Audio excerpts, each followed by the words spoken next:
વિનનગર શિવશક્તિ બધી હવે વધારે આવે તો બધું ઘરમાં પાલિકાવાળા કોઈ ધ્યાન દેતા નથી અને આજ વસ્તી મુશ્કેલીમાં ઘરમાં પાણી પહેરી ગયા વરસાદ તો માપે પણ વરસાદના પાણીની નિકાલની વ્યવસ્થા જ નગરપાલિકાએ નથી કરી. મારું નામ પ્રજાપતિ કરશનભાઈ લક્ષ્મણભાઈ. આ વિસ્તાર રાધનપુર મસાલી રોડ ગાયત્રી મંદિર થી કરી અને મસાલી રોડ સુધી કાલ રાતનો વરસાદ કન્ટિન્યુ ચાલુ છે. લગભગ 8 થી 10 ઇંચ વરસાદ પડ્યો છે. તંત્ર દ્વારા કોઈ પણ જાતની સગવડ નથી. સોસાયટીઓમાં પાણી છે, ઘરમાં પાણી ભરી ગયા છે. રાધનપુર શહેરમાં ભૂગર્ભ ગટર માથાનો દુખાવો હોય છે, કારણ કે ઉનાળુ હોય કે શિયાળુ હોય કે પછી એ ચોમાસું હોય, આ તમામ જે ત્રણેય સિઝન છે તે ત્રણેય સિઝનમાં આ ગટરો ઉભરાતી જોવા મળે છે. રાધનપુરમાં વરસાદ આવે એટલે ગટરો ઉભરાવાનો સિલસિલો યથાવત જોવા મળતો હોય છે. તમામ જે રસ્તાઓ છે તેના ઉપર પાણી ફરી વળતા હોય છે અને હાઈવેની એ ગટરો પણ ઉભરાતી હોય છે. આવું અનેક વખત જોવા મળી રહ્યું છે. ત્યારે રાધનપુરમાં વરસાદ આવતાની સાથે જ કેટલાક વિસ્તારમાં પાણી ભરાયા છે અને પાણીથી લોકો ત્રાહિમામ પુકારી ગયા છે, જેની આજે વાત કરવી છે. ક્રાઇમ આવાજ ન્યૂઝમાં તમારું સ્વાગત છે અને હું છું તમારી સાથે તમારો નાનજી ઠાકોર. આજે વાત કરવી છે રાધનપુરની. આમ તો રાધનપુરના એ રસ્તાઓ જોઈ લો, તમને કોઈ જગ્યાએ સારો રસ્તો નહીં દેખાય. તમે કોઈ વાહન લઈને આવો છો તો તમારી કમરમાં દુખાવો થાય અને તમારા વાહનનું સ્પેર પાર્ટ પણ તૂટી જાય. આવી હાલત રાધનપુરના એ રોડ રસ્તાઓની ઘણા સમયથી જોવા મળે છે. આમ તો સરકાર દ્વારા કરોડો રૂપિયા ગ્રાન્ટ આપવામાં આવે છે, પરંતુ આ કરોડો રૂપિયા જાય છે ક્યાં એ સવાલો છે. રાધનપુરમાં દર વર્ષે રોડ બનાવવામાં આવે છે, દર વર્ષે તૂટે છે. આવા રોડો અનેક છે. આ વર્ષે પણ રોડ બનાવવામાં આવી રહ્યો છે. આ રોડમાં બ્લોક પેવર નાખવામાં આવ્યા છે, એટલે લોકોમાં સવાલો છે કે આ રોડ પણ નહીં ટકે. રાધનપુર શહેરમાં ભૂગર્ભ ગટરમાં કાયમી માથાનો દુખાવો છે. બેન છે ના, અને અત્યારે વરસાદ બહુ હોય, સવારનો વરસાદ, બધાના ઘરમાં પાણી છે. હવે આપણે નાના નાના છોકરા શું કરવાનું? બધાને બદલાયા ઘર, પાણીની પાર કર્યા, બધા ઓલા ઠેલીઓ મૂકેલા છે. પાણી ઘરમાં ઘૂસાઈ ગયું છે અત્યારે બહુ જ આખી છે. આ તે 5 સોસાયટીમાં વિનનગર શિવશક્તિ બધી 5 હવે વધારે આવે તો બધું ઘરમાં. હા, એ બસ એવી રીતે નદી ભૂખ્યા બધા રોતું છે ને, બધું કામ છે કરવું. ત્યારે બેન ને આપો, આ બેન ને આપો. મારું નામ પ્રજાપતિ કરશનભાઈ લક્ષ્મણભાઈ. આ વિસ્તાર રાધનપુર મસાલી રોડ ગાયત્રી મંદિર થી કરી અને મસાલી રોડ સુધી કાલ રાતનો વરસાદ કન્ટિન્યુ ચાલુ છે. લગભગ 8 થી 10 ઇંચ વરસાદ પડ્યો છે. તંત્ર દ્વારા કોઈ પણ જાતની સગવડ નથી. સોસાયટીઓમાં પાણી છે, ઘરમાં પાણી ભરી ગયા છે. એટલે તંત્ર દ્વારા ખાલી મામલતદાર આવ્યા હતા, આંટો મારીને જતા રહ્યા છે. કોઈ નહીં, જેસીબી, કોઈ તકલીફ નથી. બધાય અત્યારે એટલી બધી તકલીફ ભોગવી રહ્યા છે પબ્લિક કે વાત જ ના પૂછો. પાણી લગભગ ઘરમાં, બધાના ઘરમાં, નીચાણવાળા વિસ્તારમાં રોડ ઊંચો છે, ગટરની કોઈ વ્યવસ્થા નથી. એટલે પાણી બધા ભરાઈ ગયા છે. પબ્લિક ખૂબ હેરાન થઈ રહી છે. કોઈ સગવડ નહીં. નગરપાલિકા ખાલી મજા મોજ મસ્તી કરવાની. નાડોદા રાજભી રામાભાઈ શિવશક્તિ સોસાયટી 5મી લાઈન.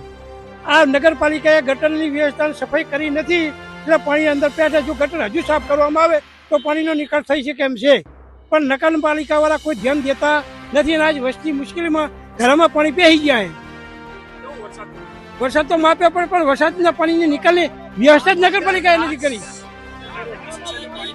પહોંચે આ બધી લાઈનમાં, બધી સોસાયટીમાં ઘરમાં પાણી આજે છે. તકલીફ તો ઘણી. આ લવિંગ ક્યાં રહે, બધા રહે, જરા ચીપની સોસાયટી છે, પણ કઈ વ્યવસ્થા થતી નથી. નગરપાલિકા કોઈ ધ્યાન દેતી નહીં, ગટર સાફ કરતી નથી, એટલે પાણી નિકાલ થતો નથી. ઉનાળુ હોય કે પછી એ શિયાળુ સિઝન હોય, આ તમામ સિઝનોમાં આ ગટરો ઉભરાતી જોવા મળે છે અને લોકોની રજૂઆતો નગરપાલિકા સમક્ષ જતી પણ જોવા મળે છે. અનેક વખત રજૂઆતો હોવા છતાં પણ એ ભૂગર્ભ ગટર સાફ થતી નથી અથવા તો પાણીનો નિકાલ થતો નથી. એનું કારણ છે કે ભલે સરકારમાંથી કરોડો રૂપિયા આવ્યા હોય, પરંતુ એ ગટરની સુવિધામાં ભ્રષ્ટાચાર હોવાના કારણે જ આ ગટર પાણીથી ઉભરાતી જોવા મળે છે. રાધનપુરમાં થોડો વરસાદ આવે કે પછી વધુ વરસાદ આવે, આ વરસાદમાં ગટરો ઉભરાતી જોવા મળે છે. રાધનપુર શહેરમાં હાલ વરસાદી માહોલ છે, તેવામાં કેટલાય એરિયાઓમાં પાણી ભર્યા છે. રોડ રસ્તાઓ ઉપર પાણી ભર્યા છે અને ગટરો ઉભરાઈ રહી છે. ગટરોમાં પાણીનો નિકાલ નથી. આમ તો રાધનપુર શહેરને જિલ્લો બનાવવાની વાત હતી, પરંતુ એક નેતાએ એવું કહ્યું હતું કે રાધનપુરમાં રોડ રસ્તાઓ નથી, રાધનપુરમાં ભૂગર્ભ ગટરની કોઈ સુવિધા નથી અને ઠેર ઠેર કચરો જોવા મળે છે, એટલે હજી રાધનપુરનો વિકાસ થાય ત્યારબાદ જિલ્લો બનશે. આવું એક નેતા દ્વારા કહેવામાં આવ્યું હતું અને ત્યારબાદ થરાદ જિલ્લો બન્યો. રાધનપુરમાં વિકાસ કેમ થતો નથી એ સવાલો છે. નગરપાલિકાની કોંગ્રેસની બોડી હતી એ સમય દરમિયાન પણ આવી જ પરિસ્થિતિ હતી. ભારતીય જનતા પાર્ટીની નગરપાલિકાની બોડી છે ત્યારે પણ એ જ પરિસ્થિતિનું નિર્માણ થયું છે. રાધનપુર શહેરમાં ધારાસભ્યનો વિસ્તાર હોય કે પછી એ પ્રમુખનો વિસ્તાર હોય, આ તમામ વિસ્તારોમાં ગટરો ઉભરાઈ રહી છે, પાણી ભરાઈ રહ્યા છે. રોડ ભલે બની રહ્યા હોય પરંતુ ગટરોમાં પાણી ઉભરાઈ રહ્યા છે, ત્યારે લોકોમાં અનેક સવાલો પેદા થયા છે. રાધનપુર શહેરનો વિકાસ ક્યારે થશે? આવા સવાલો વચ્ચે રાધનપુરની જનતા જીવી રહી છે. રાધનપુરમાં અનેક કૌભાંડો અગાઉ પણ થઈ ચૂક્યા છે અને એ કૌભાંડોમાં હાલના ચીફ ઓફિસરને સસ્પેન્ડ પણ કરવામાં આવ્યા હતા અને એ જ જગ્યાએ ફરી મૂકવામાં આવ્યા છે. ત્યારે સવાલો એવા થાય છે કે શું ક્લીન ચીટ આપવામાં આવી હશે અને ફરીથી અહીંયા મોકલવામાં આવ્યા છે?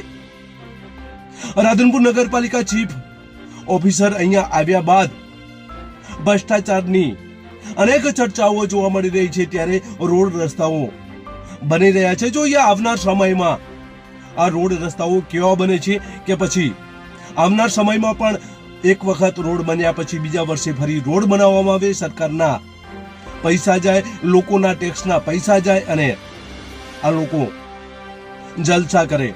આવું તો નહીં થાય ને, એ પણ સવાલો છે. જોઈએ હવે આવનાર સમયમાં